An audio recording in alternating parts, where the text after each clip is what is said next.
Five, four, three, two, one.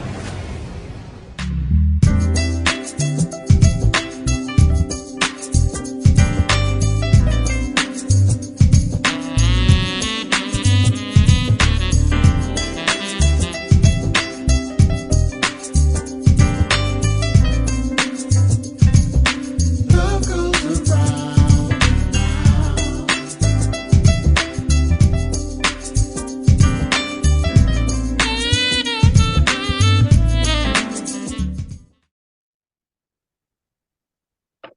Welcome to Our Voices. I have a special guest with me. In fact, she is a repeated guest. Last time she was on here, we talked about mental health. And this time we're going to talk about a new project that she has released. She is a psychologist. She is Miss Kristie Dumas. Kristie, how you doing? I'm good. How are you? I'm doing fine, doing fine. Hey, listen, first, hey, how's the family doing? They're fabulous. We're busy as always. We don't know whether we're coming or going most of the time, but we're doing good. All right, all right. Hey, listen, I just want to tell your husband, I say Happy Founders Day to Oh, the men of Omega. Also, the second 1911, the second, because we geez. know who the first 1911 is.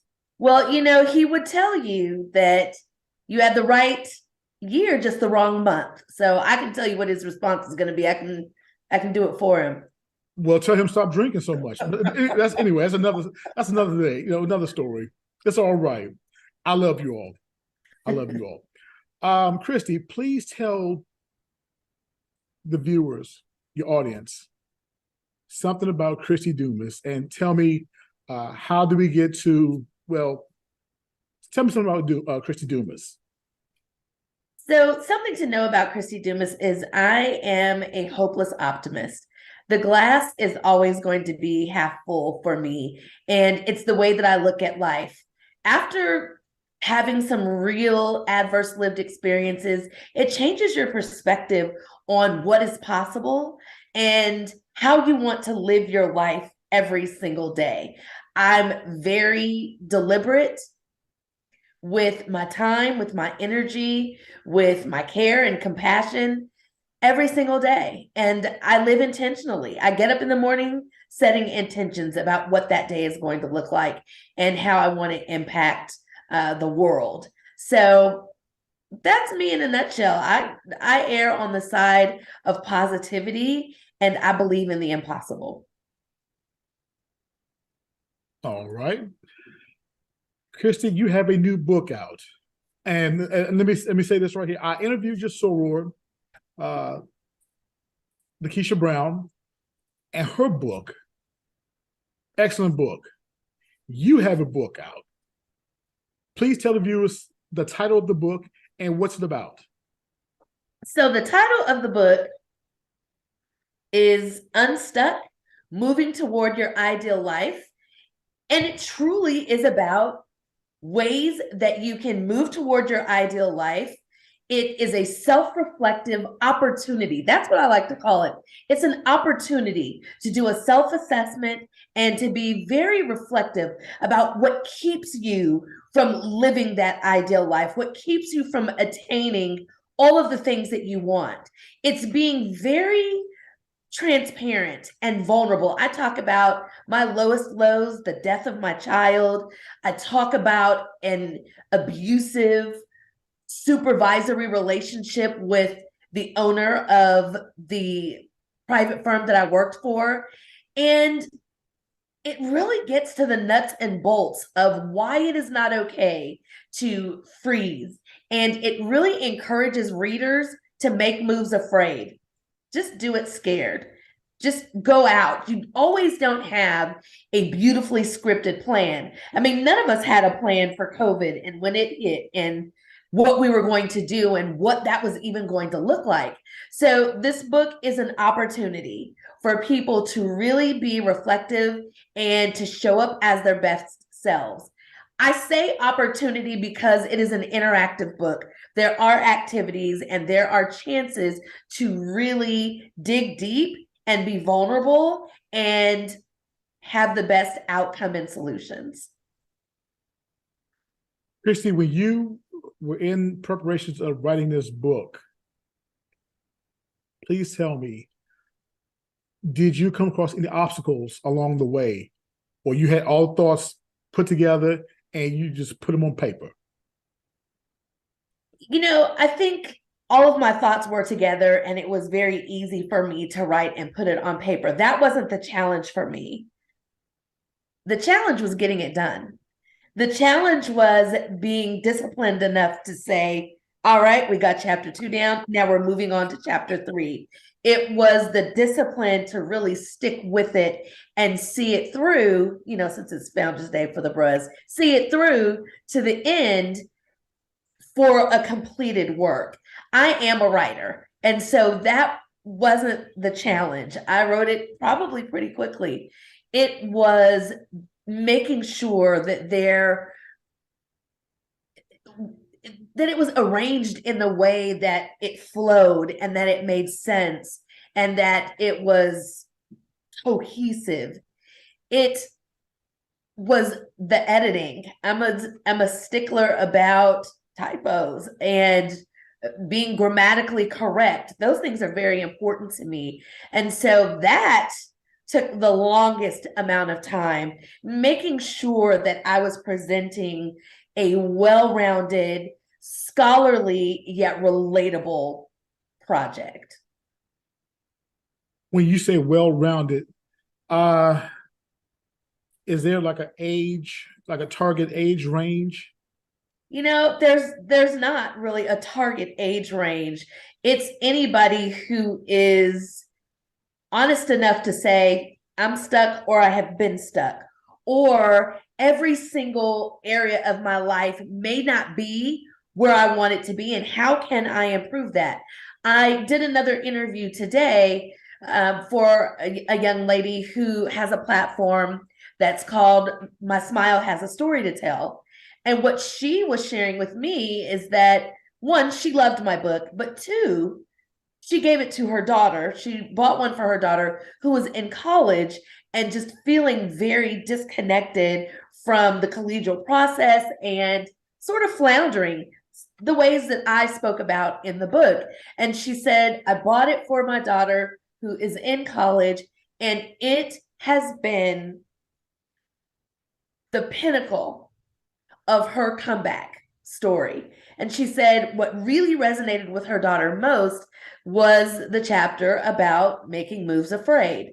And I was taken by that because when you write a book, I think you have an avatar in mind of your consumer and your reader. But when it goes beyond that, it lets you know that the book is relatable on so many levels. And I was so pleased to hear that today. Kristie, when we talk about unstuck, well, let's reverse that, being stuck. When you look at being stuck, are you looking at just that obstacle that folks cannot get around, to where you say, okay, my book is a guide to freeing yourself and moving forward? Does that apply to anything in life? Absolutely. So the beginning of the book talks about the wheel of life. It is John Mayer, who is a well-known psychologist, came up with this wheel of life, and I use the original wheel, which is broken into 6 categories. There are other newer versions of that wheel that have more categories, but it really breaks it down into, family and career and education, spiritual.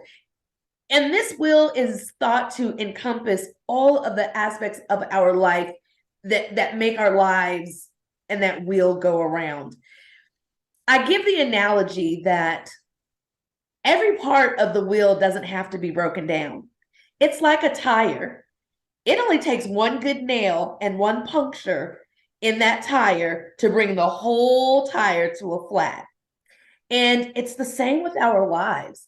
It only takes a puncture in your home and family life to then affect your career and to affect your health and your spiritual life. So it's really about finding the puncture in the wheel and trying to work through that and heal that in order for the whole wheel to work again. Kristie, I recommend anybody and everybody to read the book, because again, we all go through those phases of you feel like you're being stuck. A good friend of mine lost his parents, and he just sent me a message today. Say, hey, hey Ray, how you doing? I'm not going to say any names, but and I understand what he's going through, and so because I lost both my parents as well years ago. Tell me a section in your book, because I know that when it comes to the death of parents, it is very, it's severe. I think that folks can go into a deep, dark place. Have I ever felt that way? I have personally, yes. Is there a section in your book that can apply and say, you know what? Here's something out of my book that will help you come out of it and hold your head up? Sure. I would absolutely say the trauma chapter. It's chapter 3, where I talk about trauma and adverse lived experiences that happen on a continuum. And it's very important for people to understand that trauma affects all of us in different ways. Trauma will manifest itself in different ways, either right after the impact of a trauma. And I talk about very candidly how being in that abusive supervisorial relationship, how it had the most lasting impact and functional impairment for me. I didn't realize how traumatized I was until it was time for me to step out on my own and start my own business. So I absolutely think that the trauma chapter is one that is particularly salient in this situation, where someone can look at what I've been through. And loss is loss, period. The loss of my child impacted me in ways that the loss of my father did not. And so that's why I say trauma happens on a continuum and it manifests for people differently. But the root of it is still loss. It's still fear. It's still sadness. It's still abandonment. I mean, there are a lot of things that are triggered by trauma that I think anybody who has experienced that degree of loss can relate to in the book. Kristie, you have gone to different places around the state to not only promote your book, but you have given seminars on your book. How well have the folks received? How do they receive your book? And tell me, give me some stories as far as before and after they explored your book. So I have done seminars from small private gatherings to book clubs to multifaceted organizations. My biggest training was 100 people around the Unstuck book, and it was in Wheeling. And the feedback has just been phenomenal. People have been very taken by the content of the book. And, when you first hear the title, I think most people try to find themselves on the wheel. Where exactly am I stuck? What is actually going on for me? What parts of my life am I not particularly amazed and thrilled by? And then they get immersed in the content and they lose themselves in the presentation. They get caught up in believing that their ideal life is out there and that they can still live it. it is very immensely triggering for a lot of people because the content can be so deep. And one of my grounding exercises, I never thought when I was putting my curriculum together and my module together for training that people would be so gripped by my opening exercise, where I ask people to really visualize their ideal life. What does that look like without editing, without censoring? What is the heart's true desire? Really open your heart and be able to see that without censoring because of where you stand right now. And as I ask people to close their eyes and to visualize that, the first time I did it, the entire room was in tears. They were sobbing. And I'm like, this is just my grounding exercise. This is just my intro step. What is happening here? And when people opened their eyes and I processed the experience with them, most of them said it was so painful because of what they have lost, because of where they are right now. And some of them, because they're so enmeshed in their right now, they aren't even able to see a better day. And that was heartbreaking for me. It made me realize, it brought the CDC and Gallup poll, it brought their statistics to real life. What we know from research right now, the CDC says that there's a sharp increase in mental health challenges and the endorsement of mental health symptoms since the pandemic. I said 2 years ago, I talked to you some time ago, and I have been saying for the longest that mental health is the next pandemic. And everything that I have done in these trainings has proved that notion to be right. The fact that people cannot close their eyes for 2 minutes without being flooded and overcome with emotion that they can't control, and that they're so bad off psychologically that they can't even see better and they can't feel hope. And so after my training, one of my biggest jobs as a trainer is the installation of hope. Because if people believe they can do something, they'll at least try.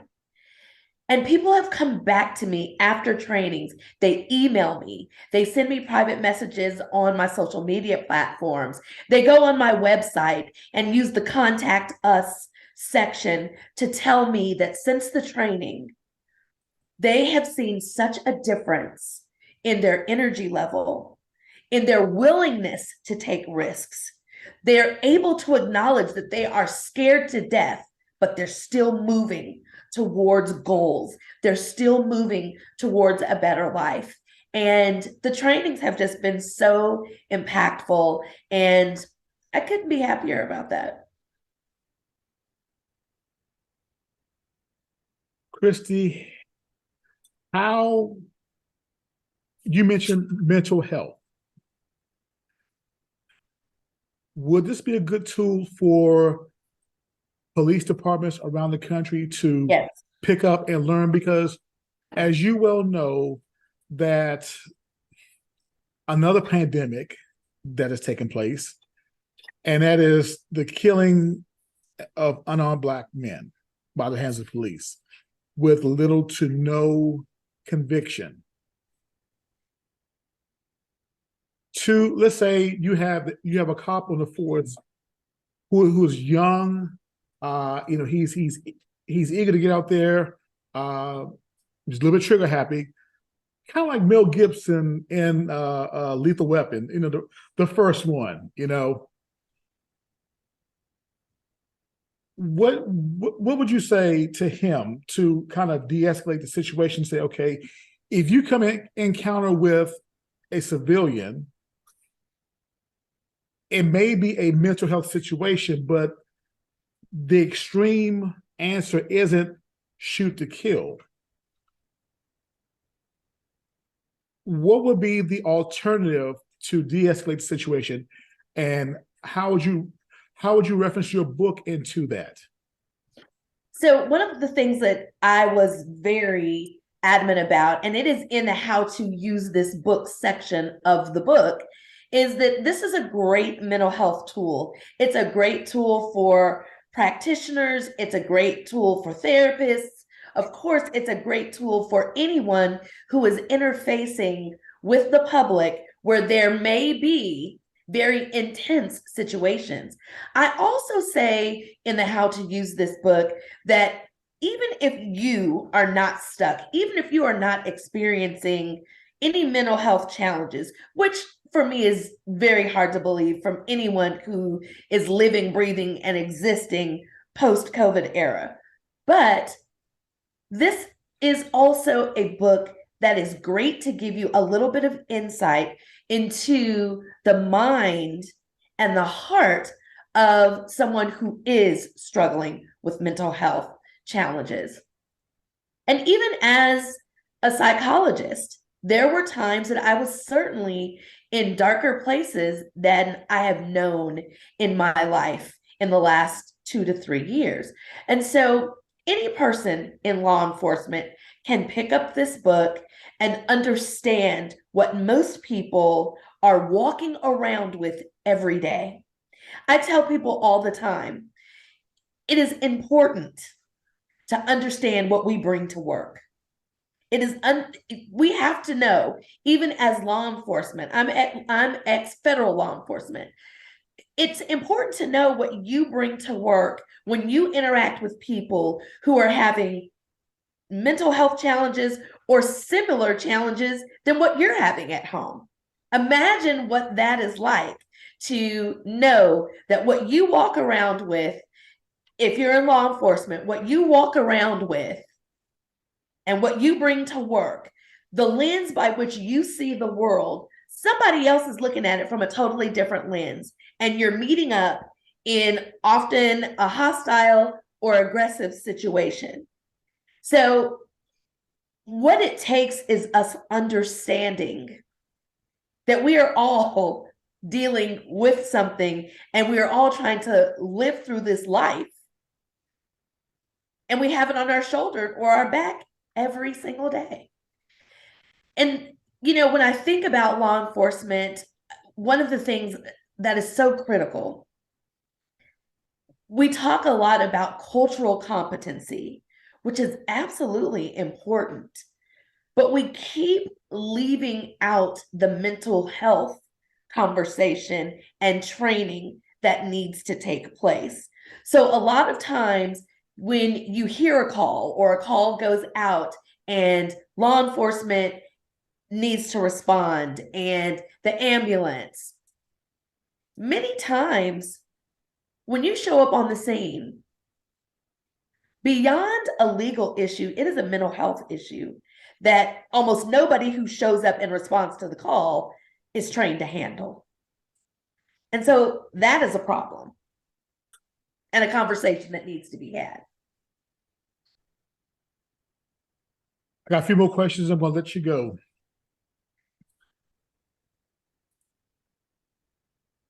So let me ask you this right here. You have positive, you received positive results from this, from your book. Or are you going to come out with a sequel, with a part 2? I don't know if there will be a sequel to Unstuck, but certainly there are some other topics that I would like to write about.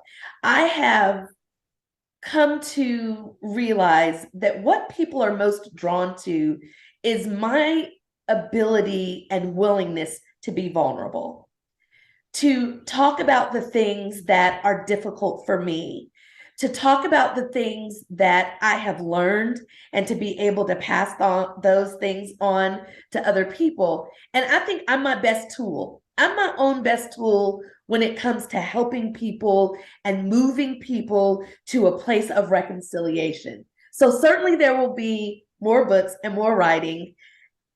I'm sure I will talk more about moving toward your ideal life or attaining it, or maybe how to sustain it, or how to get all those things and live abundantly with attention deficit disorder. There are a lot of things that I want to write about and hopefully help people with. All right. Is the audiobook out now? Ooh, look for it next week. That has been quite the undertaking.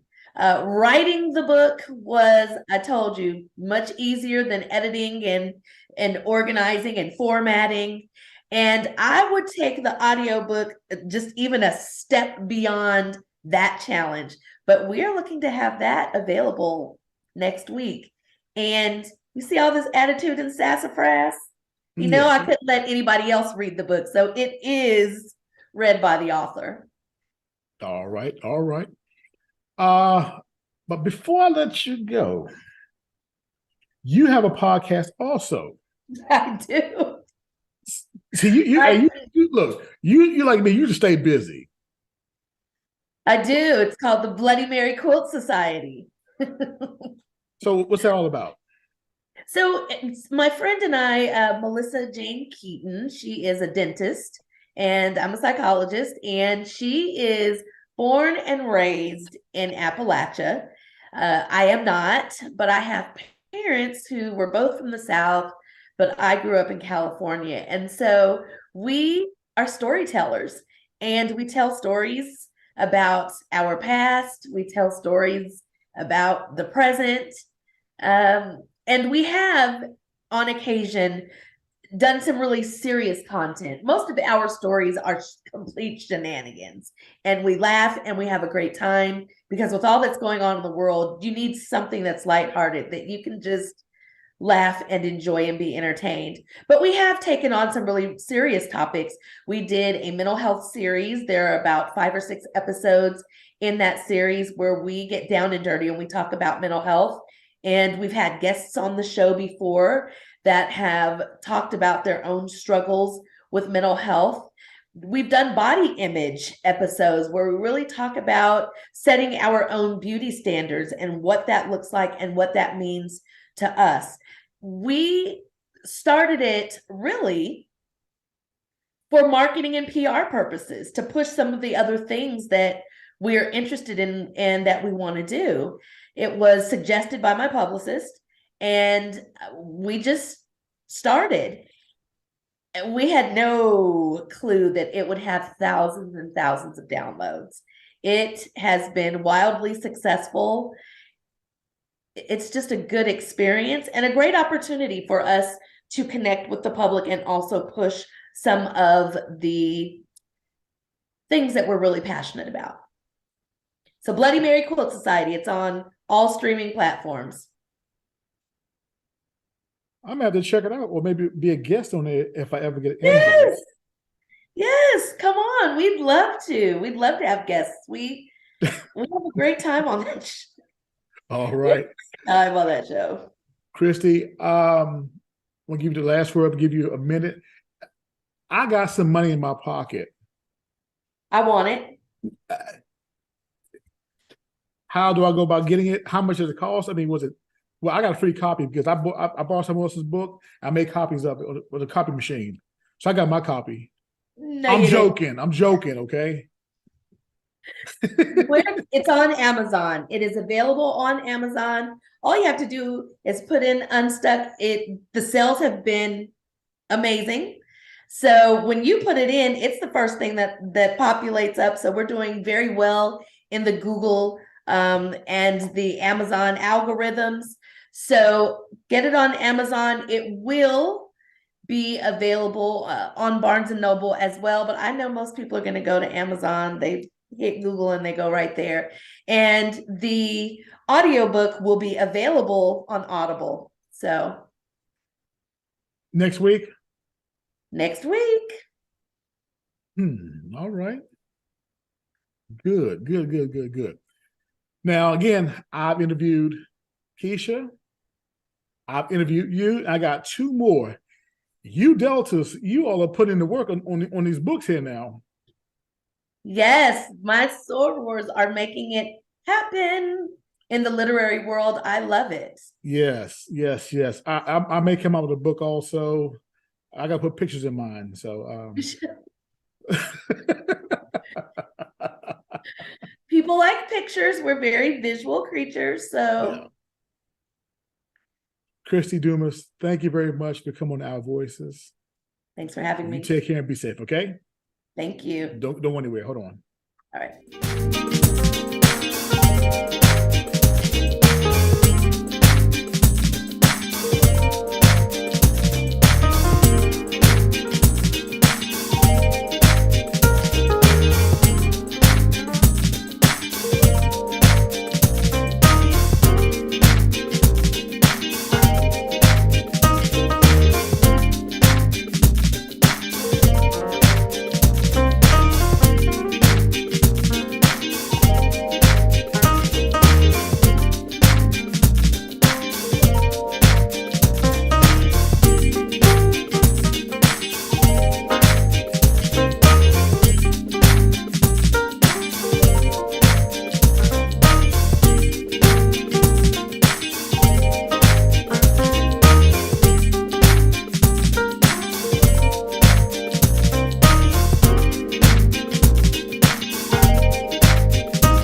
Welcome to Our Voices. Again, I have another special guest with me. She is a relative of mine, and this is the second part of today's episode. She is a book writer also. She is, again, my cousin. Her name is Miss Dede Miser. Hey, cuz, how you doing? Hello. Good, good. You doing all right? I'm good. Good, good, good, good. Hey, listen, thank you for coming on Our Voices again. It's a pleasure, honor to discuss your book. I told my first guest, I said, I interviewed another Delta. She came out with a book. And of course, Kristie, she came out with a book. And now you have a book. And again, of course, you're a member of Delta Sigma Theta Sorority Incorporated. And again, it is honor. And again, you all are doing the things. I mean, really, I'm flattered. So tell me, please tell the viewers something about you, Ms. Dede. Sure. So thank you for this opportunity. So yes, my name is Dede Miser, and I have been in the financial services industry for over 30 years.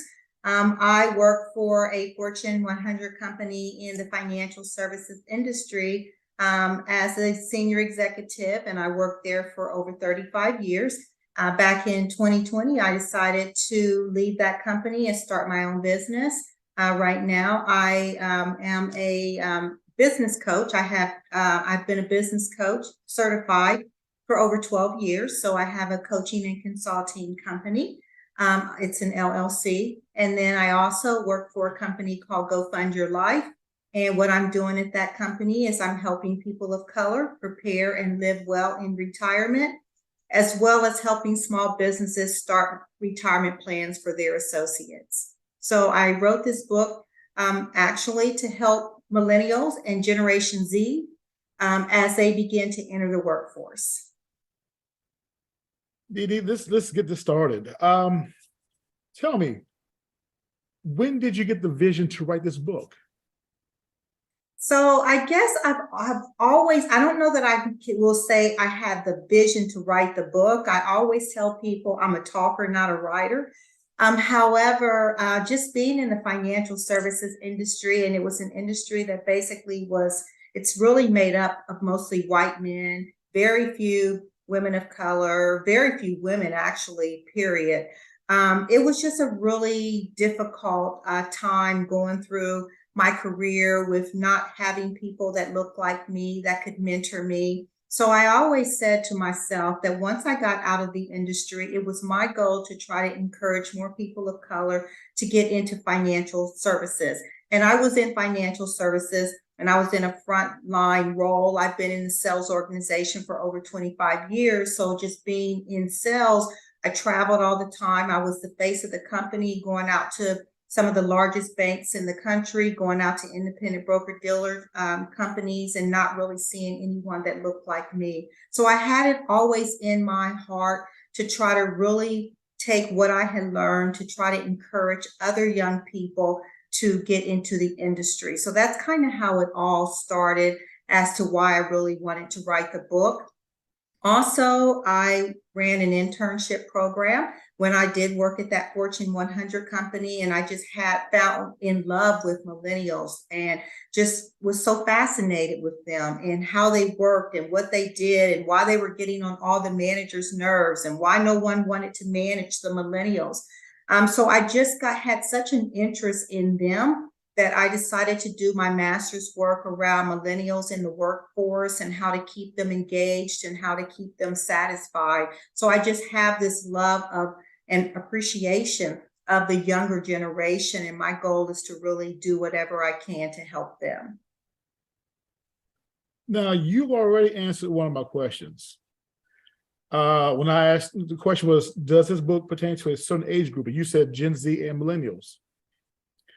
And please explain to the folks the age range of Gen Z and the age range of millennials, because again, some folks just don't know. So I will say that the book is geared for Gen Zs and millennials. However, any generation can really use the book.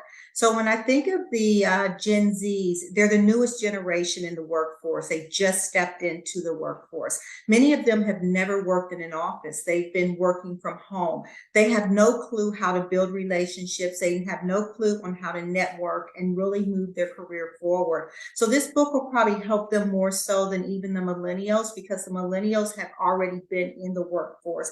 Some of the millennials now are starting to turn like 39, 40 years old. So they're not the newest generation in the workforce. However, they still they're a generation that still has a lot of debt. They still have reasons why they're so aggressive in the workforce. Many of them are still trying to pay off their student loans, but yet they want that house. They want to drive a BMW. They want all the things, but yet, so they have to be a little bit more aggressive in the workforce because honestly, millennials will have about 21 jobs in their lifetime. So I think that as long as employers kind of understand them, I think that they will have a better understanding and be able to get along with them better and work with them better if they really understand the reasons why they do what they do. Dede, the name of the book is called 6 Steps to Move Your Career Forward. Yes. 6 steps. As you well know, some folks, these young folks, they like to cut corners, try to look for the easy way out. Is 6 steps the minimum, or would you say the 6 steps to move your career forward, is it the most? Can you cut corners when it comes to doing this? So this book, I'm sharing my 6 steps. So these are the steps that I use to move my career forward. Now, again, I started entry level. I left as an officer of the company. And there are a lot of sacrifices that I had to make along the way. So these are the 6 steps, and there's a lot of things inside of those 6 steps. It's a workbook.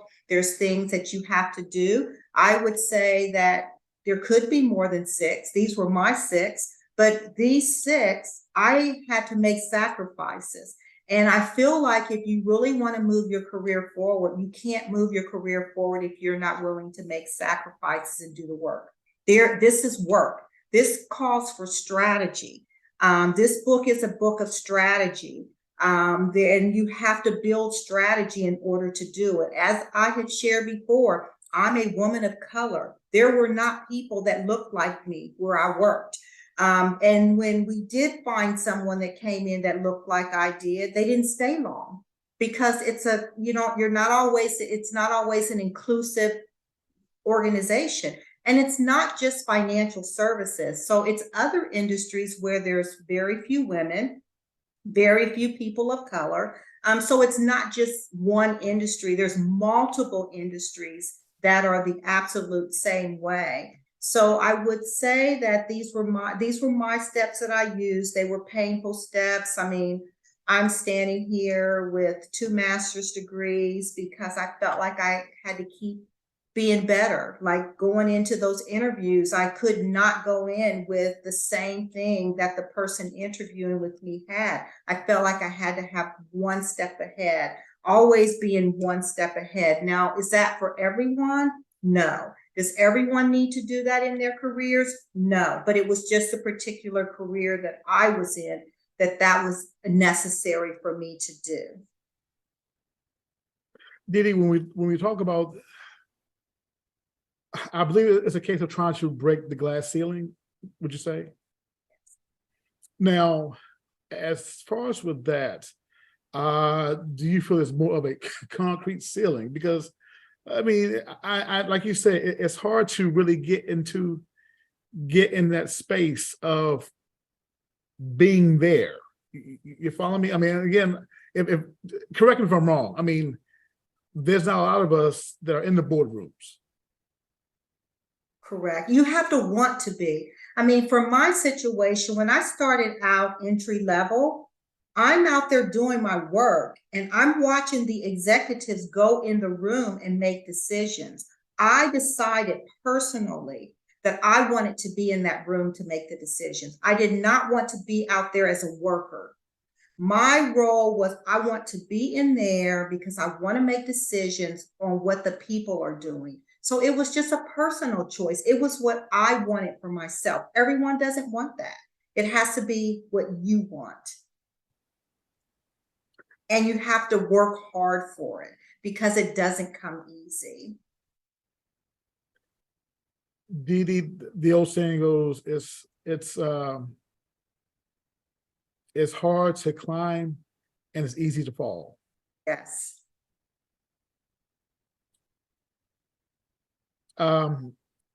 hold that thought. I'm going to come back to that. You created a video. Okay, you created a video, and here's the video right here. Moving your career forward is like setting the GPS for a long road trip. Exciting at the start, but will you stay the course? In 6 Steps to Move Your Career Forward, a guide for millennials and Gen Zs, Dede Meiser shows you how to build a roadmap that leads to your career job. It's time to move your career forward. Go to DedeMeiserCoachingAndConsulting.com to get your copy of 6 Steps to Move Your Career Forward. Get it today. This book is not something that you can just complete in one day, because you have, there are things that you need to do in this book, in every single chapter. For instance, there's a chapter on setting goals. So now you really need to sit back and think about what goals you need to set. And then you'll have to go back to the book once you've completed that goal and put your completion date.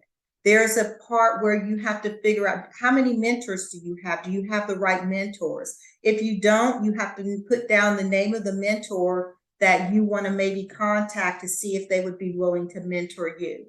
So as you can see, every single chapter has something. Like, you need to create a brand statement. Who are you? What is your brand? So I talk about you creating your own brand and having a statement. So you got to create that statement, and you have to write it down in the book. I also I'm planning to have an ebook, because I know that Generation Z and millennials don't like to read. So the book is not going to be the only resource. There's an ebook that my editor is working on right now that will, that's someone, if they're interested, if they don't want to get the book, they can get the ebook. And there will be a workbook that will be attached that will come from Amazon after they order the ebook. I'm making the book and the ebook very inexpensive, because I know that Generation Z and millennials have student loans. So I want them to be able to get this book, and I want it to be affordable for them, which is why I priced the book the way I did. So this book is a step-by-step guide to success. Yes. And at the same time, is this like a diary that they should follow along and say, okay, 2 weeks into step 1, I should be here. Is that how the book is written, or is it at your own pace? So Ray, this book is like a roadmap. So when you just think of a GPS map, when you set your GPS to go to on a trip, you have to go through, when you set your map and you set your GPS, there's a destination. So you may not get there in 5 minutes or 10 minutes. Sometimes it may take you hours to get to your destination. So it's a roadmap. You're setting your own personal GPS map, and you're mapping out your career. Dede, I have just a few more questions, and I'm going to let you go. Okay. The U.S. Supreme Court heard arguments a few weeks ago about the possibility of overturning affirmative action. What are your thoughts on that? And does it make it harder for folks to want to move their success, their careers? Does it make it harder at this point? Because again, some folks like to use affirmative action as some sort of like a crutch.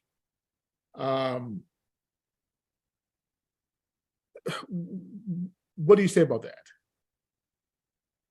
So for me, that doesn't change anything, because in my opinion, regardless of whether we have that or not, this is all about, you still have to build relationships.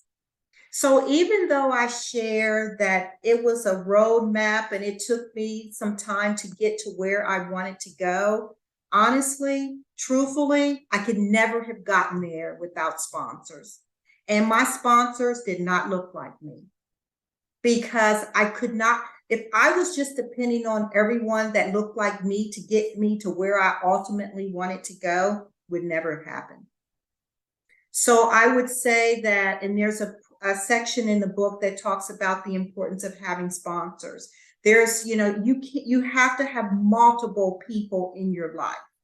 And your sponsors are the people that are talking about you when you're not even in the room. And it's honestly not possible to move your career forward without sponsors. So regardless of what's going on with affirmative action, we're talking about the real world here and moving your career forward and taking and making the sacrifices necessary to move your career forward. And that's the key. Are you willing to make the sacrifices?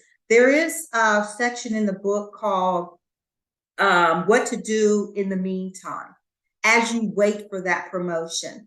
I have a quote that I've been using for 25 years, and I used to put it on all of my emails. I'm going to have t-shirts made up. I'm working on that now. But the quote is, live to believe in the impossible, because I truly was living that way. And I used that quote because I really felt that it's going to almost be impossible for me to get to where I really want to go unless I work really hard, stay positive, stay focused, keep my brand at a high level, and have a great reputation. So that's what I live by. And I still live by that today. Good. I'm gonna play devil's advocate because there are some folks, they have been in their jobs 10 and 20 years. They have put in the work, but they just haven't gotten to that level yet where I paid my dues. I've done the work. I have paid the price. I've sacrificed. I've worked long hours. I didn't get any benefits for no extra overtime or anything like that. When can I get my due? And they don't get it.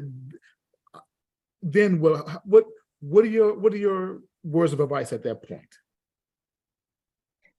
So I feel like there's a quote that says, whether you think you can or you think you can't, you're right. And I could have given up on myself as well, but I never gave up. And like I said, I was just kept doing more and more. I have something in my book that says, some of the things that I did in the meantime, as I waited. And some of it was where I decided to raise my hand and take volunteer opportunities outside of my area, because the more people that know you, the better your chances are. We go back to those sponsors, those people that are talking about you when you're not in the room. So, I raised my hand for volunteer opportunities in other departments in the company. Like I said, I went back to school. I got another master's degree, which everybody's not willing or even want to do that. I took on more mentors or mentees at the time. I volunteered on different projects. I became a leader, took on a leadership role at my church, took on an executive leadership role in my sorority. So I just started doing other things as I was waiting. But in my mind, I knew that it was going to happen for me eventually. So it's keeping that positive mindset. And just knowing that, if you're putting in the work, you're willing to make the sacrifices, you have a good brand, you have a good reputation, because honestly, when you go after a job and you don't get it, everybody's watching how you're going to react, because they want you to react in a negative way, but you can't show them that you're upset. You have to still act in a positive way, even though you may not be feeling that way. One last question. Tell me, as a consultant,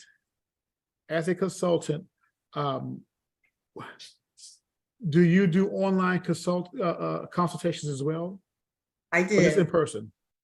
I do mostly online. Online? Okay. Dede, I'm going to let you go. Now, your family. Well, wait, let me ask you this. Where did you get your master's from? So my second master's, I got it in coaching, business professional coaching. And I got that particular master's degree from London, England, at a university called Middlesex. And I got my other master's degree in Columbus, Ohio. Okay. So no Ohio State? No. Good. Okay. We're fine. Okay. See, I was gonna give you 2 minutes to talk, but if you say Ohio State, I was gonna give you 30 seconds. Oh, stop it. So in 2 minutes, I want you, because you are a consultant, and you look, I love this right here. I love this. I'm gonna give you 2 minutes to promote your book, say what you want to say. Oh, and by the way, if there's anything that we haven't talked about, I haven't covered or asked, please feel free to jump in. If we go over 2 minutes, that's fine. We're family. You ready? Yes. All right. Go. So as a coach, I just want to share with everyone to never give up on your dreams. If there's something you want, never allow anyone to discourage you from what you really want. Stay positive, keep working at it, and it will definitely happen for you. I'm sorry, Ray, you told me, I can't remember the other question. You wanted me to say something about my book. I got distracted there. Keep going. Go ahead. Oh, you want me to ask you who really the audience is for this book. So I will say, if you're someone, regardless of your generation, that has been struggling to move your career forward, or someone that just really is looking for a strategy on how to move your career forward, or you're that Generation Z that just stepped in the workforce, you're in your first job and you're trying to figure out, how do I build my career map? Then this book right here would be for you. There are 6 steps and there's multiple things within the 6 steps. It's a guide, it's a workbook, and I will guide you through what you need to build your 6 steps. But I will share with you that it's not easy. You're going to have to make some sacrifices. You're going to have to work hard. So if you are up to working hard and to making sacrifices, you can do this.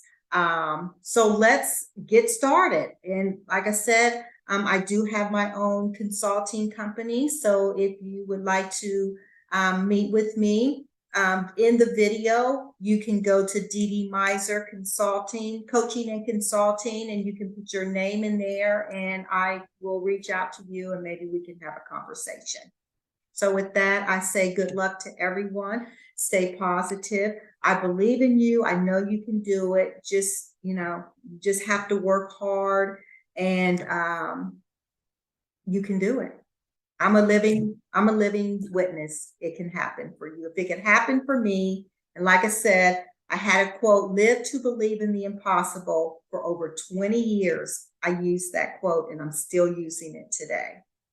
So with that, good luck. How much does the book cost? $12.99. And where can folks buy it? Amazon. Amazon, okay. Yes. Any audiobooks? So there will be an ebook that will be on Amazon. I'm working on getting that published, and that should be published within the next 2 weeks. Okay. Dede Miser, my cousin. Hey, thank you very much for coming on Our Voices. You take care, okay? Thank you. Don't go anywhere. Hold on.